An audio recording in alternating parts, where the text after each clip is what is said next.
Hello everyone, কেমন আছেন সবাই? আজকে আমি আপনাদের সাথে শেয়ার করবো জামালপুরের বিখ্যাত গরুর মাংসের রান্না। এটা আমি রান্না করবো চালের গুঁড়ি আর গরুর মাংস দিয়ে। এটা জামালপুরে অলমোস্ট যে কোনো প্রোগ্রামে পরিবেশন করা হয়।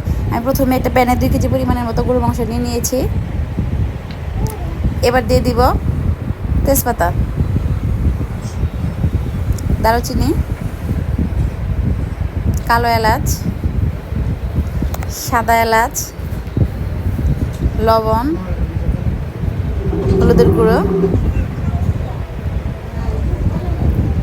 মরিচের গুঁড়ো, ধনিয়া গুঁড়ো,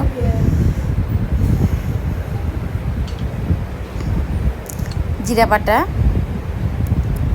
রসুন বাটা, রাঁধুনি মিষ্টি সস বাটা, আদা বাটা, পেঁয়াজ কুচি, গোলমরিচ, লবঙ্গ, তেল। এবার আমি মশলার সাথে মাংসটাকে ভালোভাবে মেখে নিব।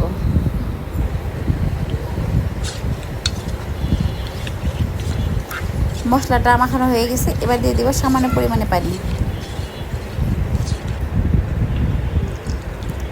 এবার আমি ঢাকনা দিয়ে ঢেকে প্যানটাকে চুলায় বসিয়ে দেব।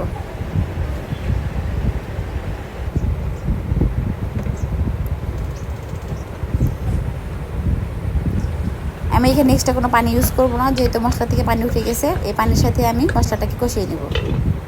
এবার ঢাকনা দিয়ে ঢেকে 5 থেকে 7 মিনিটের মতো রেখে দেবো। আমার মাংসের সাথে মশলাটা মোটামুটি কষানো হয়ে গেছে। এবার দিয়ে দেবো কিছু পরিমাণে পানি মাংসটাকে ভালোভাবে সিদ্ধ করার জন্য।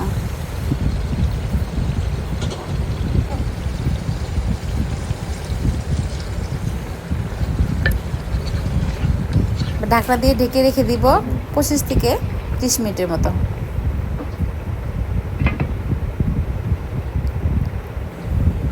আমার মাংসটা সিদ্ধ হয়ে গেছে। এবার দিয়ে দিব আরও কিছু পরিমাণে পানি, কারণ এই পানির ভিতরে আমি চালের গুঁড়িটা দিয়ে দিব।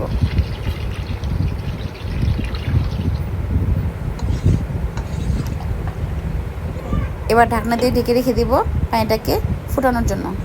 আমার পানিটা মোটামুটি ফুটে গেছে। এবার এই ফুটানো পানির ভিতরে আমি দিয়ে দিব চালের গুঁড়ি। চালের গুঁড়িটা আমি আগে থেকে লিকুইড করে নিয়েছি। এটা এক হাত দিয়ে দিতে হবে, আর এক হাত দিয়ে নেড়ে দিতে হবে, না হলে এটা জমাট বেঁধে যাবে।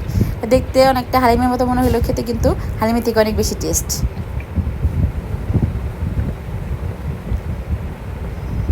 এবার আমি চুলায় একটা প্যান দিয়ে